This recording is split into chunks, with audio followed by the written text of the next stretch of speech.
ಎಲ್ಲರಿಗೂ ನಾಗಪಂಚಮಿಯ ಹಾರ್ದಿಕ ಶುಭಾಶಯಗಳು. Welcome to spectacles of law podcast. ಇವತ್ತು ನಮ್ಮ ಹಿಂದೂ ಧರ್ಮದಲ್ಲಿ ನಾವು ನಾಗನಿಗೆ ಹಾಲನ್ನು ಧರಿಸ್ತೀವಿ, ನೀರನ್ನು ಹಾಕ್ತೀವಿ, ಎಳ್ಳನ್ನು ಕೊಡ್ತೀವಿ, ಪೂಜೆ ಮಾಡ್ತೀವಿ. ಅದೇ ಇದರ ಇಂಪಾರ್ಟೆನ್ಸ್ ಏನಂದರೆ ನಾವು ನಾಗದೇವರಿಗೆ ರಕ್ಷಿಸ್ತೀವಿ. ಇಂಡೈರೆಕ್ಟ್ಲಿ ನಾವು ನಾಗನಿಗೆ ರಕ್ಷಿಸ್ತೀವಿ, ಅವರಿಗೆ ಪೂಜಿಸ್ತೀವಿ. ಅದೇ ಥರ ನಮ್ಮ ಹಿಂದೂ ಧರ್ಮದಲ್ಲಿ ಮಾತ್ರ ಇಲ್ಲ, ಅದು ಕಾನೂನಿನಲ್ಲಿ ಕೂಡ ನಾಗನಿಗೆ ರಕ್ಷಿಸಬೇಕು ಎಂದು ಇದೆ. ಈಗ ಸ್ಪೆಕ್ಟಾಕಲ್ಸ್ ಆಫ್ ಲಾ ಚಾನಲ್ ಅಂದಮೇಲೆ ನಾವು ಯಾವ ದಿನ ಇದೆ ಆ ದಿನದ ಮುಖ್ಯವಾದ ಕಾನೂನುಗಳು, ಅದರ ಬಗ್ಗೆ ನಿಮಗೆ ಅವೇರ್ನೆಸ್ಸನ್ನು ಸ್ಪ್ರೆಡ್ ಮಾಡೋದು ನಮ್ಮ ಹಾವಿಗೆ ರಕ್ಷಿಸುವ ಒಂದು ಕಾನೂನು ಇದೆ. ಯಾವುದಂದರೆ ವೈಲ್ಡ್ ಲೈಫ್ ಪ್ರೊಟೆಕ್ಷನ್ ಆ್ಯಕ್ಟ್ 1972. ಈ ವೈಲ್ಡ್ ಲೈಫ್ ಪ್ರೊಟೆಕ್ಷನ್ ಆ್ಯಕ್ಟ್ ಅಲ್ಲಿ ಬೇರೆ ಬೇರೆ ಪ್ರಾಣಿಗಳನ್ನು ರಕ್ಷಿಸಲಾಗಿದೆ. ಅದಕ್ಕೆ ರಕ್ಷಿಸೋದು, ಅವ್ರದ್ದು ಕನ್ಸರ್ವೇಷನ್ ಆಗಲಿ, ಮ್ಯಾನೇಜ್ಮೆಂಟ್ ಮಾಡೋದಾಗಲಿ ಎಲ್ಲವೂ ಕೂಡ ಈ ವೈಲ್ಡ್ ಲೈಫ್ ಪ್ರೊಟೆಕ್ಷನ್ ಆ್ಯಕ್ಟ್ 1972 ಅಲ್ಲಿ ಹೇಳಿದ್ದಾರೆ. ಈಗ ಅದರಲ್ಲಿ ಬೇರೆ ಬೇರೆ ಸೆಕ್ಷನ್ಗಳಿದೆ. ಒಂದು important section is section 9, prohibition of hunting. ಅದರಲ್ಲಿ no person shall hunt any wild animal specified in schedules 1 and 2 except as provided under section 11 and section 12.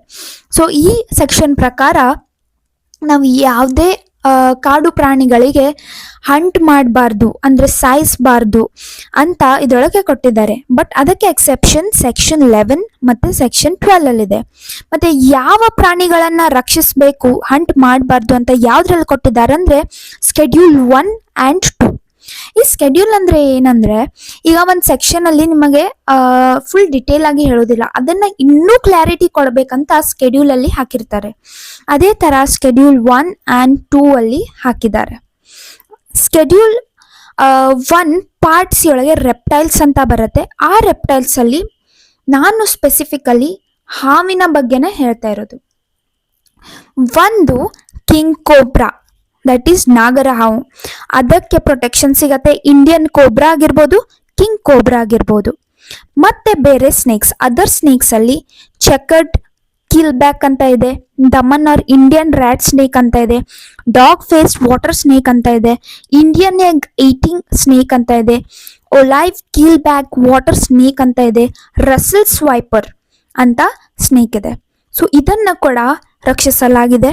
ಪೈಥಾನ್ಸ್ ಅಂತ ಇದೆ. ಪೈಥಾನ್ಸ್ ನಿಮಗೆ ಗೊತ್ತಿರ್ಬೋದು, ತುಂಬ ಇಟ್ ಈಸ್ ಲೈಕ್, ಅದಕ್ಕೆ ಹೇಗೆ ಪ್ರೊಟೆಕ್ಷನ್ ಸಿಗತ್ತಂದ್ರೆ ಏಷ್ಯನ್ ಎಲಿಫೆಂಟ್ ಎಷ್ಟು ದೊಡ್ಡದಿರುತ್ತೆ ಅದೇ ಥರ ಈಕ್ವಲ್ ಅಂತ ಕನ್ಸಿಡರ್ ಮಾಡಿ ಆ ಥರ ಪ್ರೊಟೆಕ್ಷನ್ ಕೊಡಬೇಕಾಗತ್ತೆ. ದಟ್ ಈಸ್ ಪೈಥಾನ್ಸ್ ಮತ್ತು ರೆಟಿಕ್ಯುಲೇಟೆಡ್ ಪೈಥಾನ್ ಅಂತ 2 ಪೈಥಾನ್ಸ್ ಬರುತ್ತೆ. ಸೊ ಇವು 3 ಈ ಕಿಂಗ್ ಕೋಬ್ರಾ, ಅದರ್ ಸ್ನೇಕ್ಸ್ ಮತ್ತು ಪೈಥಾನ್ಸ್ ಮೇನ್ 3 ಕ್ಲಾಸಿಫಿಕೇಶನಲ್ಲಿ ನಾನು ಹೇಳಿದ್ದಲ್ಲ, ಅದನ್ನು ಪ್ರೊಟೆಕ್ಟ್ ಮಾಡಲಾಗತ್ತೆ. ಇದರಲ್ಲಿ ಮತ್ತೆ ಬೇರೆ ಬೇರೆ ಬೇರೆ ಸೆಕ್ಷನ್ಸ್ ಬರುತ್ತೆ. But important one was section 9, prohibition of hunting. ಬೇರೆ ಬೇರೆನೂ ಇದೆ. That is section 11, 12, 38I, section 39, section 40, 40A, 41, 42, 43, 48, 48A, 50, 51, 51A and 57. So ಇವು ಸೆಕ್ಷನ್ಸ್ ಕೂಡ ಎಲ್ಲ ಜನರಲ್ ಆಗಿ ವೈಲ್ಡ್ ಅನಿಮಲ್ಸ್ ಬಗ್ಗೆ ಹೇಳುತ್ತೆ. ಸ್ನೇಕ್ಸ್ ಅಂತ ಪರ್ಟಿಕ್ಯುಲರ್ಲಿ ಮೆನ್ಷನ್ ಮಾಡಿರೋದಿಲ್ಲ, ಬಟ್ ಇನ್ ಸ್ಕೆಡ್ಯೂಲ್ ಅಲ್ಲಿ ಬೇರೆ ಬೇರೆ ಪ್ರಾಣಿಗಳು ಕೊಟ್ಟಿದ್ದಾರೆ. ಅದನ್ನು ರೆಫರ್ ಮಾಡಿ ನಾನು ನಿಮಗೆ ಎಕ್ಸ್ಪ್ಲೇನ್ ಮಾಡಿದೆ ಹಂಟಿಂಗ್ ಪ್ರೊಹಿಬಿಷನ್ ಇದೆ ಅಂತ. So this was about snake ಬಗ್ಗೆ ಇರೋ ಪ್ರೊವಿಷನ್. ಮತ್ತು ಹಂಟ್ ಮಾಡಿದರೆ 3 to 7 years ಜೇಲ್ ಆಗಬಹುದು ಅಥವಾ 10,000 ರೂಪಾಯಿ ಫೈನ್ ಆಗ್ಬೋದು. ದಟ್ ಈಸ್ ವಿಷಕಾರಿ ಸ್ನೇಕ್ ಇದ್ರೆ. ನಾನ್ ವಿಷಕಾರಿ ಸ್ನೇಕ್ ಇತ್ತು, ವಿಷ ಇಲ್ಲದೆ ಇರೋದು ಸ್ನೇಕ್ ಇತ್ತಂದ್ರೆ, ಆ ಥರ ಪ್ರಾಣಿಗಳಿಗೂ ಇಂಜುರಿ ಮಾಡಿದ್ರು, ಹರಾಸ್ಮೆಂಟ್ ಮಾಡಿದ್ರು, ಡೆತ್ ಆಯ್ತಂದ್ರೆ 4 ವರ್ಷ ಜೇಲ್ ಆಗತ್ತೆ ಮತ್ತೆ ಫೈನ್ ಆಗಬಹುದು. This was all about provisions regarding protection of snake in Indian law. ಇದೇ ಥರ ಇನ್ಫಾರ್ಮೇಷನ್ ತಗೊಳ್ತಾ ಇರಿ.